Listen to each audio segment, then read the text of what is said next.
The Thanksgiving table was glowing under the warm light of the chandelier. The smell of roasted turkey, mashed potatoes, and freshly baked pumpkin pie filled the air. I sat quietly at the end of the table, my hands resting on my lap, watching my family laugh and chatter. This year felt different. There was tension I couldn't quite name. My daughter, Amanda, looked stunning as always. Her blonde hair fell perfectly over her shoulders, and she wore a beige cashmere sweater that probably cost more than my monthly pension. She had become a millionaire at just 32, running a successful chain of boutique hotels across the country. Despite her wealth, she had always been my little girl. Or so I thought.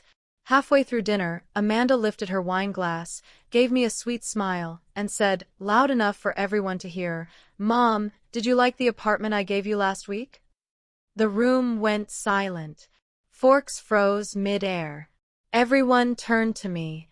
My heart skipped. I blinked at her, confused. "What apartment?"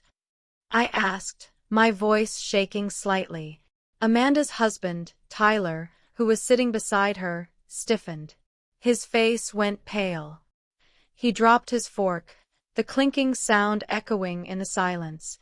His lips parted, but no words came out. Amanda's smile faded. She turned slowly to look at him.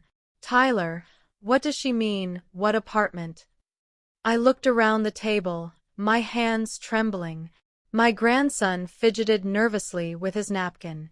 My son-in-law's parents exchanged uneasy glances. The air was thick, suffocating. Tyler forced a laugh, but it was dry and hollow. "Babe, she's just joking. Right, Mom?" He looked at me, his eyes begging me to nod, to play along. But I wasn't joking. "I don't know what you're talking about," I said firmly. "Amanda, I never got any apartment." The room exploded into whispers. Amanda's face turned red, not from embarrassment, but from anger. Her eyes darted back to Tyler. "You told me she moved in last week. You said she loved it.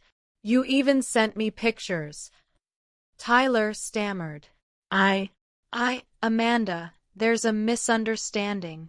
Amanda slammed her hand on the table, the glasses rattling. "What did you do with the apartment, Tyler?" Everyone gasped. My heart pounded in my chest. I realized something was very wrong. Tyler's hands were sweating. He pulled at his collar, avoiding Amanda's piercing gaze. "Listen, babe, I can explain." "Explain." Amanda's voice cracked like a whip. "Where's the apartment I bought for my mother?" Before he could answer, my grandson burst out crying, scared by the shouting. Amanda's sister took him out of the room, leaving the rest of us in the thick tension. My stomach churned.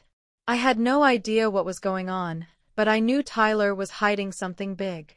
I could see it in the way his jaw clenched, in the beads of sweat forming on his forehead. Amanda stood up, towering over him. "Tyler, if you don't talk right now, I swear." Suddenly, Tyler slammed his hands on the table. "Fine," he shouted.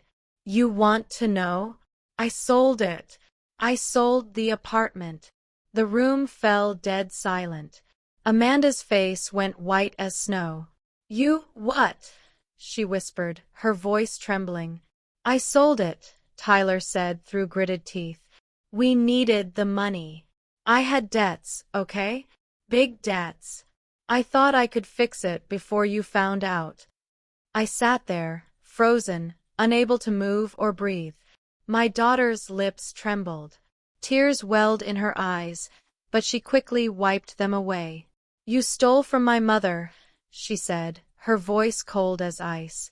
Tyler swallowed hard, his body shaking. "I didn't steal. I was going to buy it back before you noticed." Amanda raised her hand to stop him. "Save it. You've just destroyed everything." She turned to me, her eyes filled with pain. "Mom, I promise you, I'll fix this. I'll make it right." I wanted to comfort her, but before I could, Tyler's phone buzzed on the table. Amanda grabbed it before he could stop her. Her face twisted in rage as she scrolled through his messages. Then she froze. Her jaw dropped. "What is this?" she hissed, her voice trembling. "Who is Sabrina?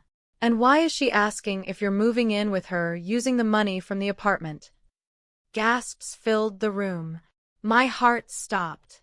Tyler's face drained of color. He lunged for the phone, but Amanda pulled back, glaring at him like he was a stranger. "You cheated on me," she screamed. The table shook. Tyler tried to speak, but no words came out. He just stood there, sweating, shaking, and cornered. Amanda looked at me, her voice breaking. "Mom, Before she could finish, Tyler bolted out of the room, leaving everyone in stunned silence. Amanda collapsed into her chair, tears streaming down her face. I reached over to hold her hand, but she pulled away, trembling. That's when she whispered, almost to herself, "This isn't over. He has no idea who he's messing with." The room was so quiet you could hear the clock ticking. My heart was pounding, my mind spinning. And then Amanda stood up, her face transforming from pain to something cold and determined. She looked at me and said, "Mom, I need you to trust me. I'm going to destroy him." As she stormed out of the room, I sat there shaking, my breath shallow. What was my daughter planning? Whatever it was, I knew it would change everything. The next morning, I woke up to the sound of Amanda pacing the kitchen. The sun had barely risen, but she was already dressed in a sharp black blazer, her hair tied back tightly. She looked like a woman on a mission. "Mom," she said the moment she saw me, "we need to talk." I sat down at the table, still groggy. "Amanda, last night." She cut me off. "Tyler is a liar. He's been using me for years, and I didn't want to see it. But last night opened my eyes." I reached out to touch her hand, but she pulled out a stack of papers instead. "I had my lawyer send me everything on the apartment. The deed, the transfer, the sale. He forged my signature, Mom. He forged it." My heart sank. "Amanda!" Her voice cracked for a moment, but then hardened again. "And it's worse. He's been moving money out of our accounts. Little by little, so I wouldn't notice. All to cover his gambling debts and that woman's lifestyle." I gasped. Amanda had built her empire from the ground up. Every dollar she had was earned through blood, sweat, and endless nights. And Tyler had just leached off it. She slammed the papers onto the table. "But he made one mistake. He left traces. And I'm going to use them." Before I could respond, her phone rang. She put it on speaker. It was her lawyer. "Ms. Johnson," the voice said, "we've confirmed Tyler's fraudulent activities. With your approval, we can freeze all joint accounts immediately. This will cut off his access to your funds." Amanda's lips curled into a cold smile. "Do it." As she hung up, I felt both pride and fear. My daughter was strong, but she was walking into a storm. The doorbell rang. Amanda glanced at the camera feed on her phone and tensed. "It's him." My heart raced as Tyler's voice echoed through the hallway. "Amanda, open the door. We need to talk." Amanda didn't move. She stood still, her eyes like steel. "Mom, stay here," she whispered. Then she opened the door. Tyler stumbled in, his hair messy, his clothes wrinkled. "Babe, please, listen to me. I can explain everything." Amanda crossed her arms. "You've done enough explaining." He stepped closer, desperation in his eyes. "I love you. I made mistakes, but I can fix this. Sabrina means nothing to me." Amanda's hand shot up, silencing him. "Don't you dare say her name in my house. You stole from me. You cheated on me. And you think you can just talk your way out of this?" Tyler's voice cracked. "Please, Amanda. I'll pay it back. I'll. She interrupted with a bitter laugh. Pay it back? With what money? The accounts are frozen. You have nothing. The color drained from his face. You froze them. That's right, she said coldly. You're done, Tyler. He looked at her, his eyes darkening. You think you can just ruin me like this? Amanda stepped closer, her voice low but firm. You ruined yourself. Suddenly, Tyler's expression twisted. If you think this is over, you're wrong. You have no idea what I'm capable of. My stomach turned. Amanda didn't flinch, but I could see the tension in her shoulders. He stormed out, slamming the door so hard the walls shook. Amanda exhaled slowly, her hands trembling. Mom, she whispered, this is just the beginning. He's going to fight back. I reached out to hold her, but she stepped away, her eyes burning with determination. Let him try. By the time I'm done, he'll wish he'd never crossed me. I knew this was far from over. Tyler wasn't going to go down quietly. That night, as I lay in bed, I heard Amanda on the phone again, whispering to someone. I couldn't hear what she said, but her tone was sharp, calculated. The next morning, I found her suitcase packed. Where are you going? I asked. She gave me a small, confident smile. To meet someone who can help me end this once and for all. Before I could ask who, she was out the door. I stood there, my heart pounding, knowing that whatever she was walking into would change everything. Hours later, my phone buzzed. It was a text from Amanda. Mom, stay inside and don't answer the door. Tyler's making moves. I'll explain soon. My hands shook as I read it. Then, just as I set the phone down, there was a loud bang on the front door. I froze. The bang on the door echoed through the house like thunder. I froze in my chair, clutching the armrests so tight my knuckles turned white. The second bang came, louder this time, followed by a voice that sent chills down my spine. Open up, Mary. I know you're in there. It was Tyler. His voice was rough, full of rage. My heart raced. Amanda's text replayed in my head. Stay inside and don't answer the door. I stayed silent, barely breathing. Mary, listen to me, he yelled, pounding again. You can't hide behind Amanda forever. You think she's going to protect you? She can't protect herself.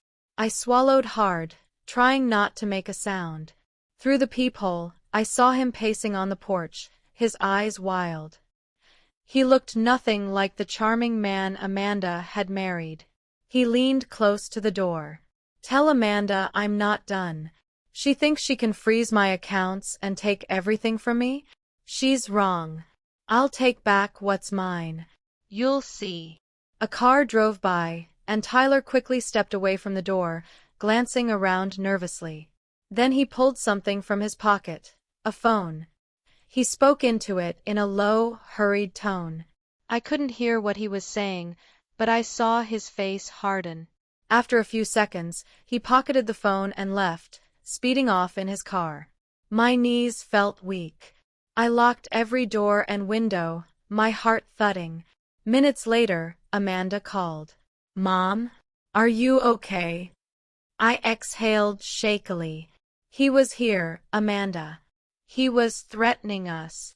Amanda's voice was calm but laced with fury. I know. He's getting desperate. But don't worry, I've got it covered.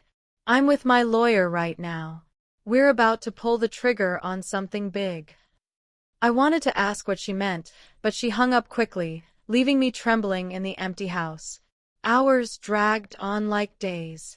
Then, just as the sun was setting, Amanda came home. She was different. Colder, more determined. Mom, she said, dropping a folder on the table, it's time you know everything. I opened the folder with shaking hands. Inside were documents, bank statements, signed transfers, even a secret account in Sabrina's name. Tyler had been funneling Amanda's money to this woman for months.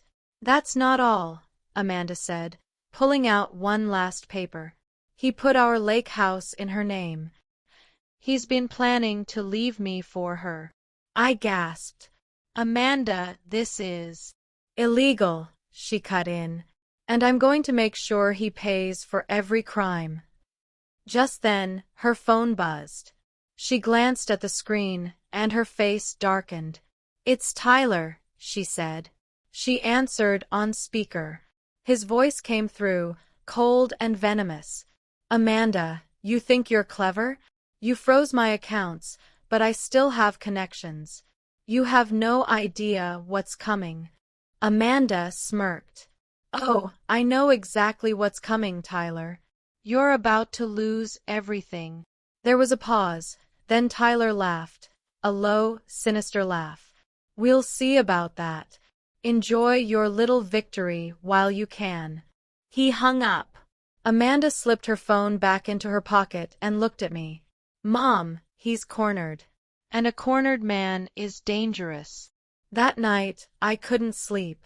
Every sound outside made me jump.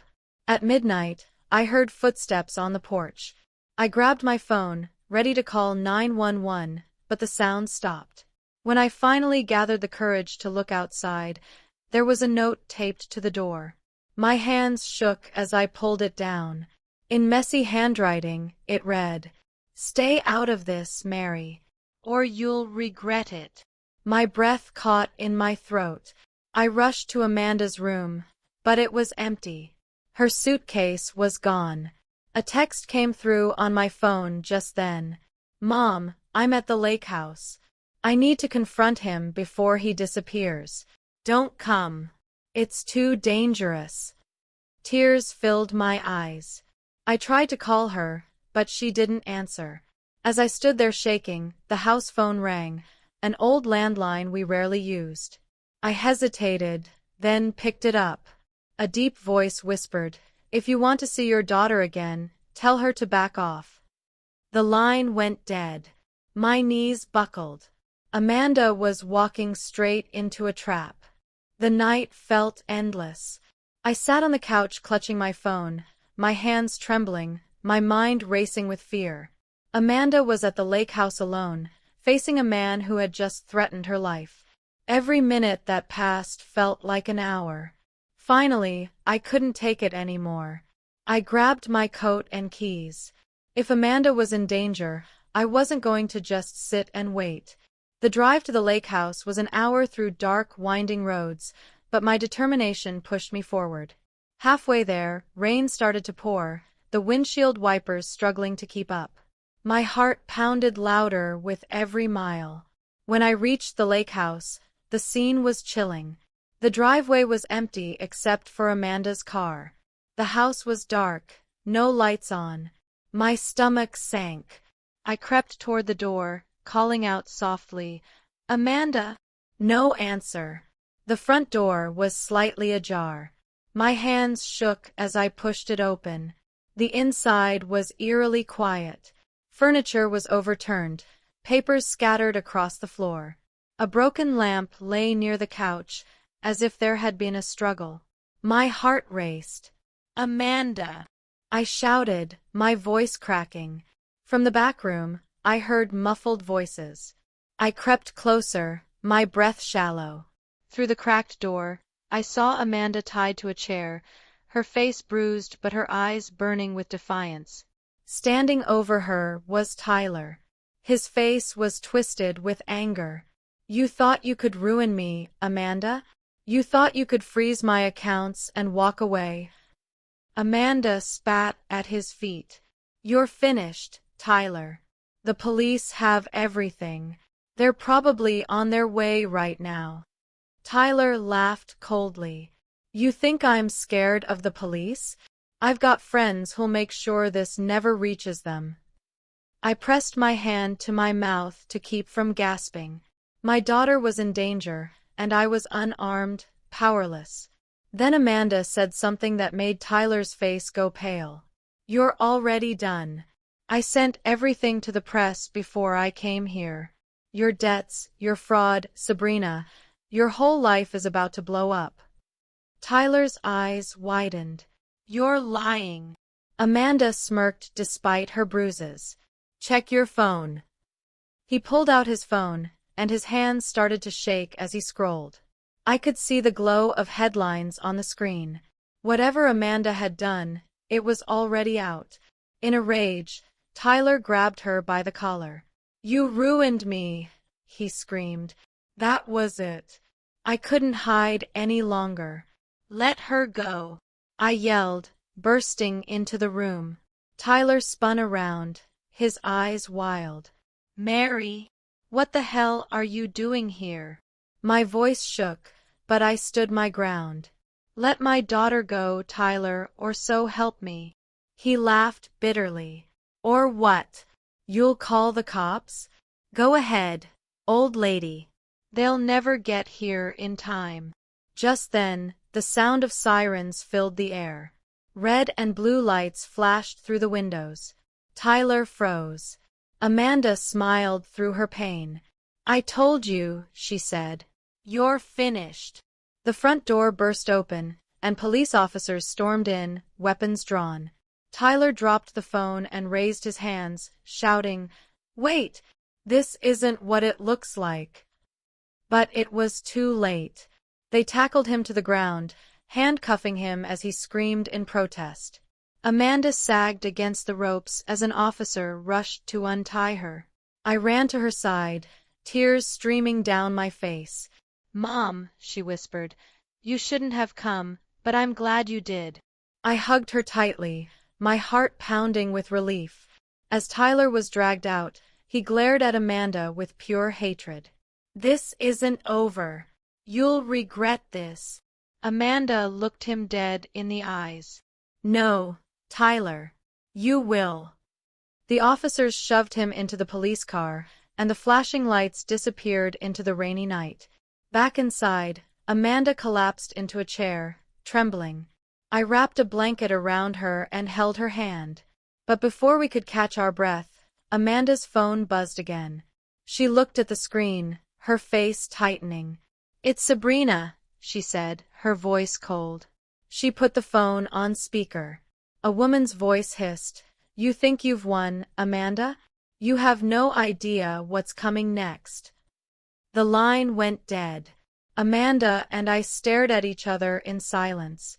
The battle with Tyler was over, but something darker was coming. The next morning, the lake house was wrapped in a heavy fog, almost as if nature itself was holding its breath. Amanda sat by the window, sipping black coffee with shaking hands. I could see the dark circles under her eyes. She hadn't slept. Neither had I. Mom, she said quietly, it's not over. Sabrina's not just some girlfriend. She's dangerous. I frowned. What do you mean? Amanda sighed, rubbing her temples. She's not just with Tyler. She's tied to the people he owed money to. He didn't just gamble away my money, he got involved with some very bad men. If Sabrina is calling me, it means they're stepping in. My heart sank. We need to go to the police. Amanda shook her head. The police arrested Tyler, but they won't stop what's coming. These people don't operate by the law. Before I could respond, there was a knock at the door. We froze. Amanda checked the camera feed. A black SUV was parked outside, and a tall man in a leather jacket stood on the porch, his face hidden under a cap. Mom, stay here, Amanda whispered, grabbing her phone. She opened the door just a crack. Who are you? She asked, her voice steady. The man smirked. Name's Vincent. I work with Sabrina. She wants her cut. Amanda's jaw tightened. I don't owe Sabrina anything. Vincent chuckled darkly. Oh, but Tyler owed us plenty. And now that he's locked up, guess who has to pay? Amanda glared. Tell Sabrina I'm not giving her a dime. His smile faded. Bad answer. Before Amanda could shut the door, Vincent shoved it open, stepping inside. You think you can just walk away from this? He growled. I stood up, my voice trembling. Leave us alone or I'll call the police. Vincent turned to me, his eyes cold. Lady, the police can't protect you from what's coming. Amanda stepped between us, her voice like steel. Get out, Vincent. I'm giving you one chance. Vincent sneered. You've got guts, I'll give you that. But guts won't save you. You've got 48 hours to come up with the money. Or things will get ugly. He walked out slowly, leaving the door swinging in the wind. My knees buckled, and I had to grab the table to steady myself. Amanda shut the door and locked it, her face pale but determined. We're not paying them, Mom. I'd rather burn every dollar I own than give it to those vultures. I whispered, Amanda, what are we going to do? She turned to me, her eyes sharp. We fight back. I have something they don't know about. She pulled out her laptop and began typing furiously. I've been tracking every illegal transfer Tyler made. Not only do I have proof of their crimes, I know where their money is being laundered. If I release this to the right people, they'll be the ones running. But as she worked, her phone buzzed again. This time it was a video message. She played it, and my blood ran cold. The video showed Sabrina standing next to Tyler in a holding cell. Tyler looked beaten, his lips swollen, but he smirked at the camera. Sabrina's voice was like ice. Amanda, you've got 48 hours. Pay us, or you'll never see your precious mother again. The video ended with a picture of me, taken from outside our house just hours ago. Amanda's hands trembled as she gripped the phone. They're watching us, she whispered. I felt the air leave my lungs. Someone had been here, watching, waiting. Amanda slammed her laptop shut. That's it. I'm done playing their game. If they want war, they'll get war. Before I could protest, she started making calls. I overheard her talking to a private investigator, a cybersecurity expert, even an old friend from the FBI. Amanda, this is dangerous, I pleaded. She looked at me, her face a mask of resolve. Mom, I've built empires out of nothing. Do you think I'm going to let some thugs tear it all down? No.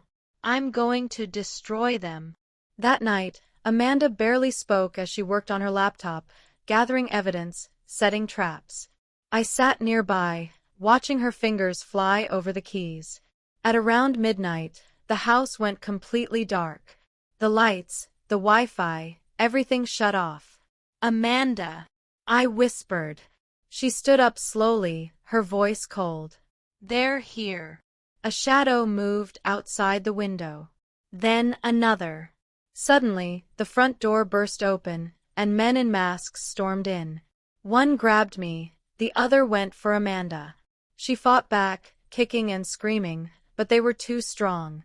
As they dragged us toward the SUV outside, Sabrina stepped out of the darkness, smiling cruelly. Going somewhere, Amanda, she said. Amanda glared at her, even as they forced her into the vehicle. You'll regret this, Sabrina. Sabrina leaned in close, her voice dripping with malice. Oh, honey, by the time I'm done, you'll be the one begging for mercy. The doors slammed shut, and the SUV sped off into the night, taking us toward God knows where. The SUV tore through the night, the tires hissing against wet asphalt. Amanda and I sat in the back seat, our hands zip-tied, while two masked men flanked us. The driver didn't say a word. Sabrina sat in the passenger seat, her silhouette lit by the glow of her phone. Amanda kept her chin high, her face calm, but I could see her fingers twitching. She was thinking, calculating. After nearly an hour, the car slowed, turning onto a dirt road lined with trees. The headlights cut through the darkness as we approached an abandoned warehouse near the edge of a lake. The men yanked us out of the car and shoved us inside. The smell of oil and rust filled the air. Broken windows let in slivers of moonlight. Sabrina stepped forward, her heels clicking against the concrete floor. She looked Amanda up and down, smirking. You've been quite the thorn in my side. Freezing accounts, leaking files, contacting the FBI. Not very smart. Amanda met her gaze with ice. You think kidnapping us will solve your problems? You're underestimating me. Sabrina laughed softly. You're bold, I'll give you that. But bold doesn't keep you alive. One of the men shoved me onto a chair. Amanda was forced to sit beside me. Sabrina circled us like a predator. You have one last chance, she said, leaning close to Amanda's face. Transfer every penny you have to my account. Now. Or your mother won't see the sunrise. I froze, my breath catching in my throat. Amanda didn't flinch. You're bluffing. Sabrina's smile widened. She pulled out her phone, showing a live feed of armed men outside Amanda's hotel properties. Try me. Amanda's jaw clenched. Even if I give you the money, the FBI will still come for you. Sabrina tilted her head. Not if you're gone by then. The men began to close in, their guns glinting under the dim light. My heart pounded like a drum. Then Amanda spoke, her voice calm and steady. Check your phone, Sabrina. Sabrina frowned and glanced at her screen. Suddenly, her expression twisted. What the hell? Amanda smirked. While you were busy threatening me, my team hacked your accounts. Every single transaction you've ever made is now with federal agents. By the time you finish reading this, they'll have warrants out for all of you. Sabrina's face turned pale. You're lying. Amanda leaned forward. Am I? Refresh the page. Sabrina hesitated, then refreshed her banking app. Her eyes widened in horror. Where's my money?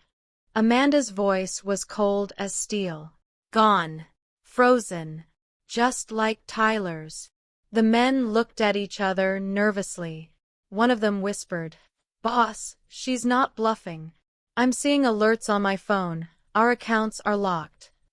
Sabrina's composure cracked. You, she hissed, but before she could finish, the sound of helicopters filled the air. Red and blue lights flashed through the broken windows. The warehouse walls vibrated with the roar of engines. Amanda smiled faintly. Looks like my friends from the FBI decided to join the party. The men panicked, dropping their weapons and scattering. Sabrina grabbed me, pulling me in front of her like a shield. Nobody move, she screamed as the FBI stormed the building. Drop your weapon, an agent shouted. Sabrina pressed the barrel of a gun to my temple. Back off or she dies. Amanda stood slowly, her eyes blazing. Sabrina, this ends now. Let her go, and maybe you'll live to see prison.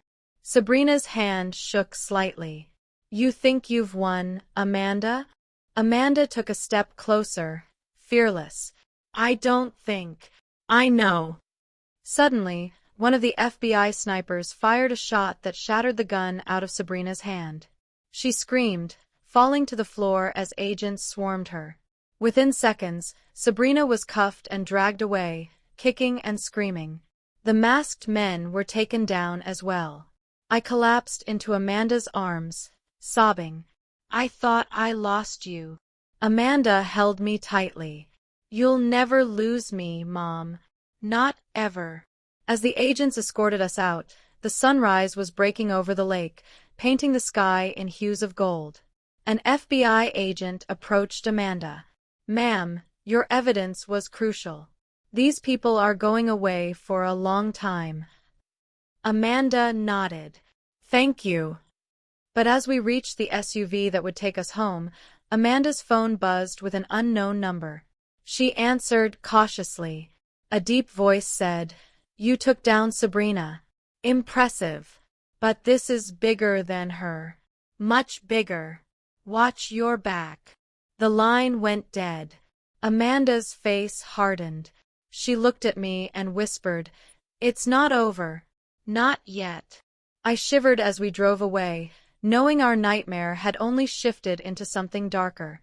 The days following the warehouse raid were a blur.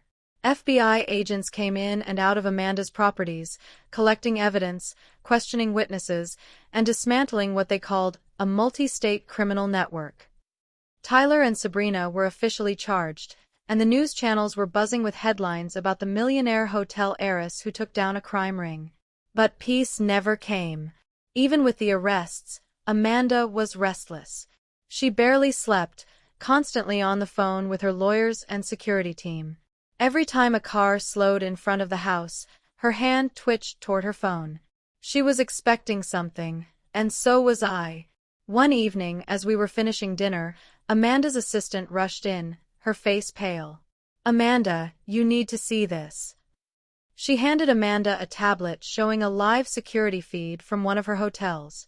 A black SUV, the same model as the kidnappers, was parked outside. A man in a ski mask was spray painting something on the wall. In bold red letters, it read, "Pay or pay in blood." Amanda's eyes narrowed. "They're still coming." The FBI increased their presence, but Amanda didn't rely on them alone. She hired private security, installed advanced surveillance, and even moved us to a safer location, one of her penthouses in downtown Chicago. The walls were glass, the view breathtaking, but it felt more like a cage than a home. That night, as the city lights shimmered below us, Amanda stood on the balcony, her phone to her ear. I overheard snippets. "We need to trace the accounts. Find out who's backing them. Yes, I'll pay double." When she hung up, I asked softly, "Amanda, how deep does this go?" She turned to me, her face grim. "Deeper than I thought. Tyler wasn't just gambling with money, he was dealing with people who launder billions. They're international, Mom. Sabrina was just a pawn."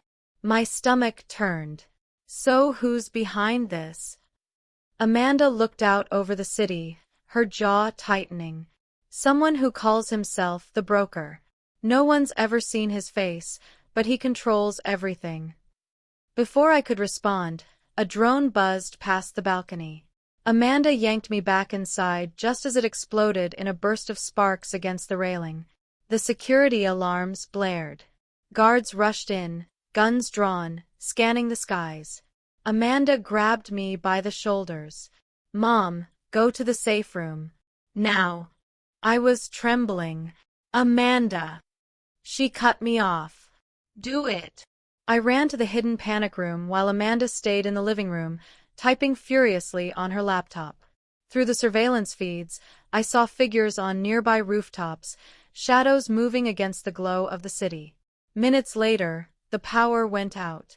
The entire penthouse plunged into darkness.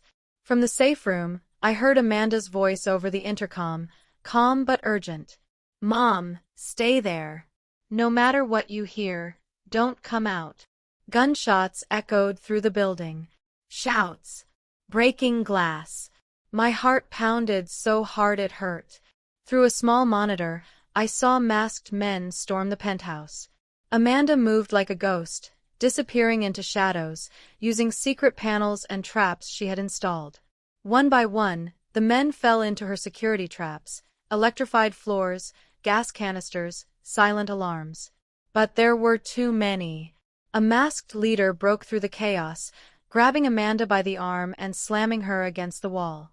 "You're coming with us," he growled. Amanda, even restrained, smirked. "You think you're winning? Look around you."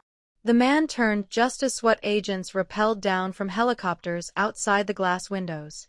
Explosions of glass and light filled the room as they stormed in, overwhelming the attackers. The masked leader tried to drag Amanda toward the balcony, but she twisted out of his grip and slammed a stun gun into his chest. He collapsed with a groan. SWAT cleared the building in minutes, arresting the survivors. The leader was unmasked, an ex-mercenary known to work with the broker. As they took him away, Amanda approached him. "Tell your boss this. I'm not afraid of him." The man laughed weakly through the pain. "Oh, he's not afraid of you either. He's impressed. That's worse. Amanda froze as he whispered, "He wants to meet you." The agents dragged him away, and Amanda stood there, shaken but composed.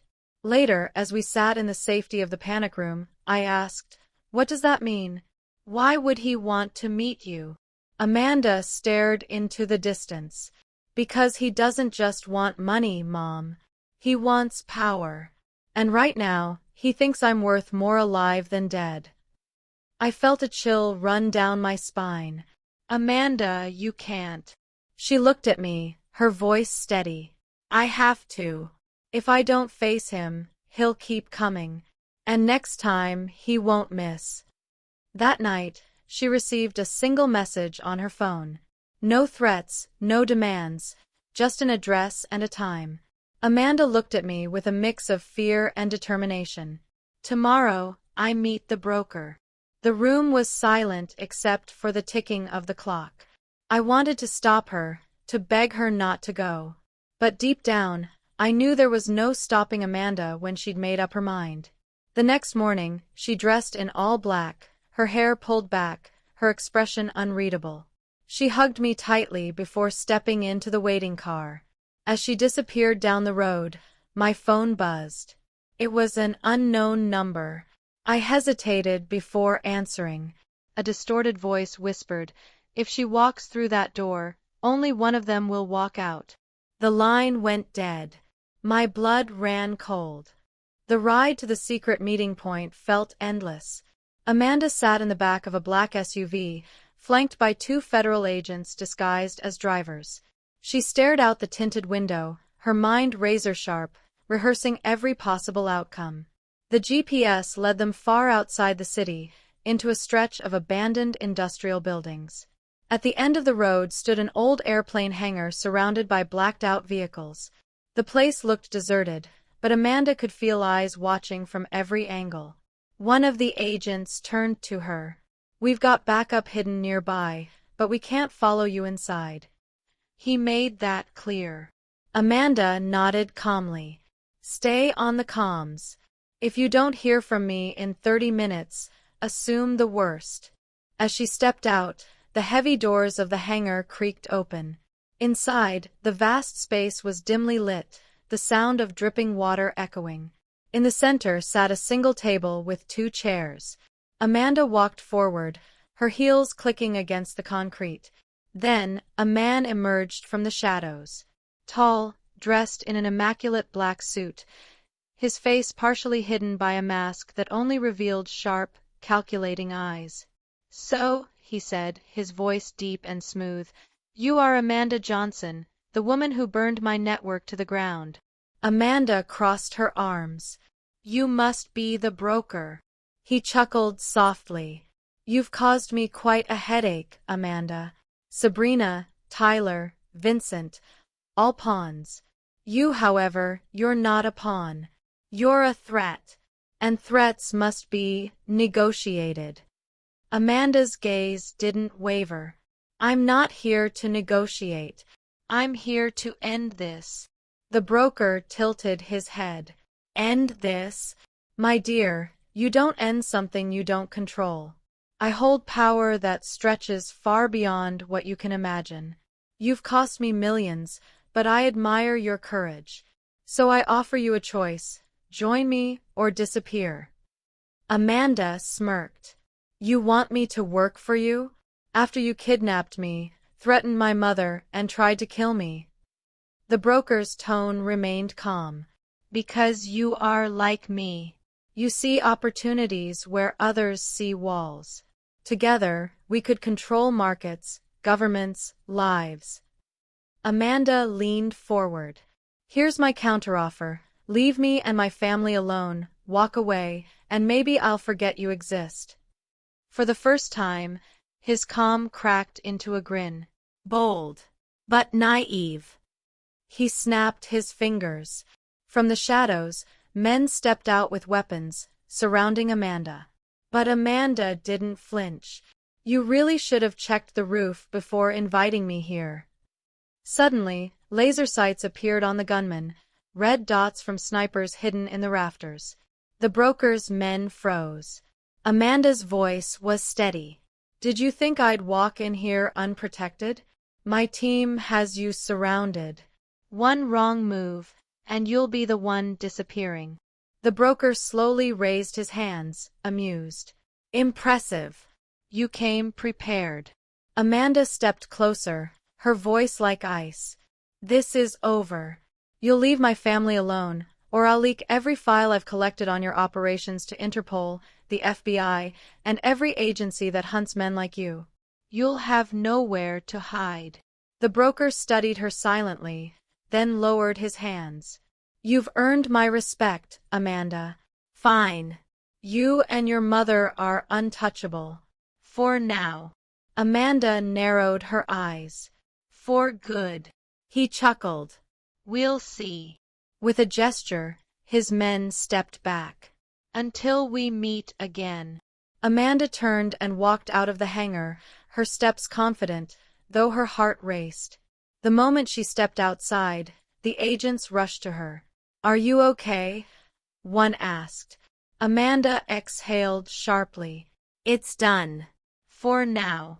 They sped away from the hangar, leaving the masked man watching from the doorway, his smile unreadable. Back at our safe house, I ran to Amanda the second she walked in.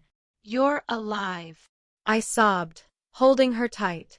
She hugged me back, her voice soft but firm. It's over, Mom. He won't bother us again. I wanted to believe her, but deep down, I saw it in her eyes. The war wasn't truly over. Later that night, as Amanda finally rested, I found an envelope slipped under the door. Inside was a single black card with gold letters that read, You've passed the test. Welcome to the game. There was no signature, only a symbol of a king chess piece. I stared at it, trembling, knowing this wasn't the end. Amanda had won the battle, but the war she had stepped into was bigger than either of us. As the first light of dawn filled the room, Amanda woke and saw the card in my hand. She took it, read it, and smirked. This isn't fear, Mom, she said, her voice calm. This is an invitation, and I'm going to make sure the next time we meet, I'm the one holding all the pieces. She looked out the window, the city skyline glowing in the sunrise. Our nightmare was over. Or maybe it had just begun. 3 months passed. Life seemed to return to normal, or at least the version of normal Amanda and I could manage. Tyler was sentenced to 25 years in prison, Sabrina disappeared into the Federal Witness Protection Program after betraying the broker, and Amanda's hotels were thriving under heavy security. Yet Amanda never let her guard down. Every night, she scanned through encrypted emails, whispered phone calls, and untraceable messages. The black card with the golden king chess piece sat locked in her safe, a reminder that the game wasn't over. One cold December evening, Amanda invited her closest business partners to a gala at her flagship hotel in Chicago. The event was dazzling, crystal chandeliers, an orchestra playing softly, guests in black tie attire. Cameras flashed as she walked onto the stage in a sleek emerald gown. She raised a glass. Tonight is a celebration of resilience, she said confidently, because no matter what storms come our way, we rise stronger. The crowd erupted in applause. But in the middle of her speech, the lights flickered. The music stopped. Guests murmured nervously. Then a large projector screen behind Amanda lit up with an anonymous video feed. A masked figure appeared, speaking through a voice distortion. Ladies and gentlemen, the voice said, you're all attending the final move in a game that Amanda Johnson started. Tonight, she will learn that every queen can be captured. Gasps filled the room. Security rushed to cut the feed, but the figure continued. Amanda, the voice said, you rejected my offer. Now the king takes the board. Checkmate is coming. The screen went black. The guests panicked, some rushing for the exits. Amanda, however, stood tall. Stay calm, she told them. You're safe. No one leaves until we know this building is secure. Security locked down the hotel, scanning every floor. Amanda whispered to me, He's here. The broker is in this building. The next hour was chaos. Guests were escorted to secure rooms while the security team swept the premises. Then Amanda's phone buzzed. A text message read, "Rooftop. Come alone. Bring the card." She looked at me. "Mom, stay here." I grabbed her arm. "No. It's a trap." Amanda's eyes were fierce. "I know.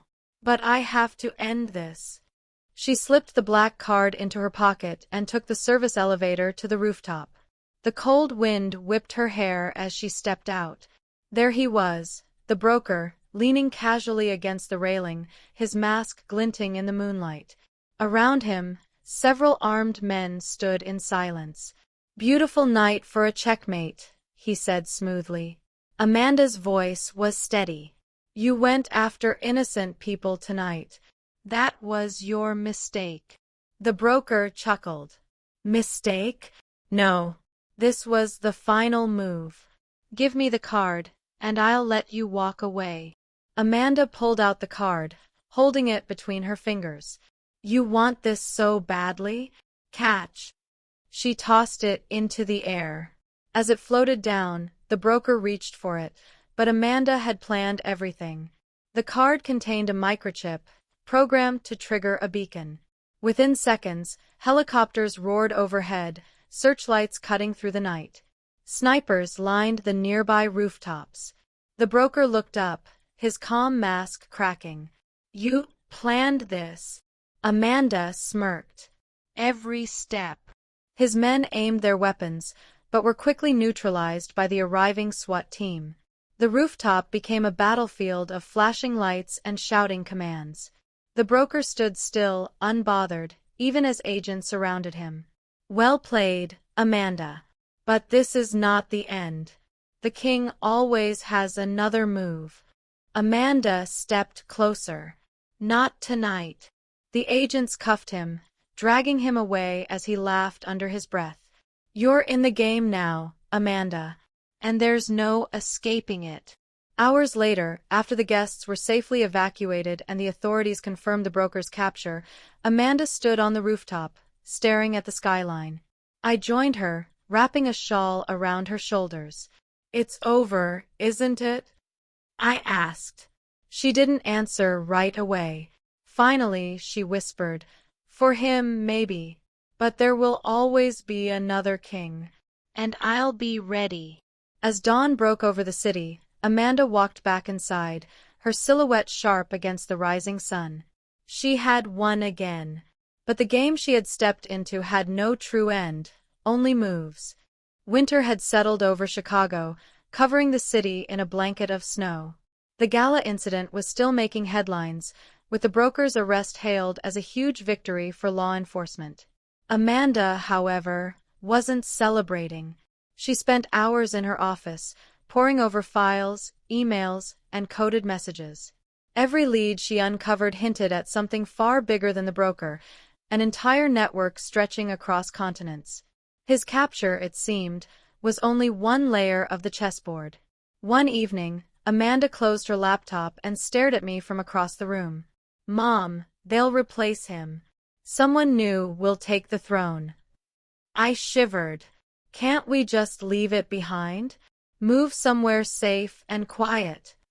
Amanda shook her head slowly. "Safety doesn't exist when you've seen what's behind the curtain. They'll come for me eventually. So I'll strike first." A week later, Amanda received an anonymous package delivered to her penthouse. Inside was a simple wooden box with an engraved symbol, the same golden king chess piece. She opened it carefully. Inside lay a single black rook and a handwritten note. "The broker fell, but the game continues. Meet us in Vienna if you want answers. You have 1 week." The handwriting was elegant but threatening. Amanda read it over and over before setting it down. "They're inviting me into their world," she said. "And I'm going," I protested. "Amanda, this is madness. They nearly killed us twice." She looked at me, her eyes sharp. Mom, they're not just criminals.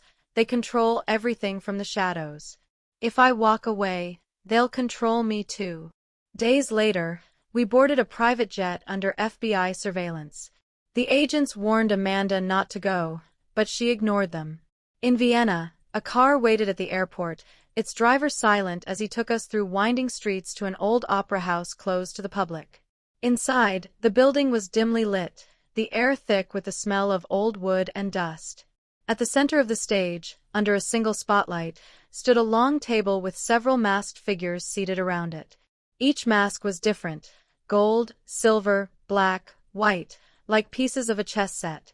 A voice echoed through the empty hall. "Amanda Johnson, you've impressed us. Few survive the broker. Fewer still dismantle his empire." Amanda stood tall. "I'm not here to impress you. I'm here to end this." The figure in the golden mask leaned forward. "End this? My dear, this is only the beginning. We are the players. The world is our board. And now, so are you." Amanda's fists clenched. "You think I'll work for you? Never." The golden mask tilted. "Oh, you misunderstand. You're not here to choose. You're here because you've already been chosen." Suddenly, the doors slammed shut. Guards filled the aisles. The masked figures rose, circling Amanda like predators. I tried to rush to her, but two guards blocked my path. My heart pounded in my ears. Amanda stood her ground, her voice cutting through the tension. "You can threaten me all you want, but you don't own me." The golden mask chuckled. "You'll learn. Everyone learns. The question is, will you learn willingly, or will you be broken?" Amanda's eyes burned with defiance. "Try me." At that moment, an explosion shook the opera house. The lights flickered, screams echoed, and smoke filled the air. Through the chaos, armed agents stormed the building. It was a full-scale raid. The masked figures scattered like shadows, disappearing through hidden passages. The golden mask vanished into the smoke, his voice echoing, "This isn't over, Amanda. This is only the first move." The agents pulled us out, dragging us to safety as the building burned behind us. Back in Chicago, Amanda stared out at the city skyline, her jaw set. "They wanted me to join them," she said softly. "Instead, I've declared war." I touched her hand. "Amanda, this will never end, will it?" She looked at me with a cold, determined smile. "It will. Because I'm going to be the one to end it." As the sun rose, painting the sky in fiery colors, I realized my daughter had changed. She was no longer just a hotel mogul. She had stepped into a world of shadows, a game of kings and queens where only the strongest survived. And Amanda, my Amanda, was ready to become the most dangerous player of them all. Megaphone before you leave, take a moment. If Amanda's courage, strength, and determination inspired you, if you've ever felt underestimated, threatened, or pushed to your limits, let this story remind you that you can rise above anything. Thumbs up like this video if you believe resilience always wins. Speech balloon comment below and share what part of Amanda's journey moved you the most. Bell subscribe to our channel because we tell stories that prove no matter how dark it gets, there is always a way to fight back. Movie camera stay tuned, because Amanda's next move is coming.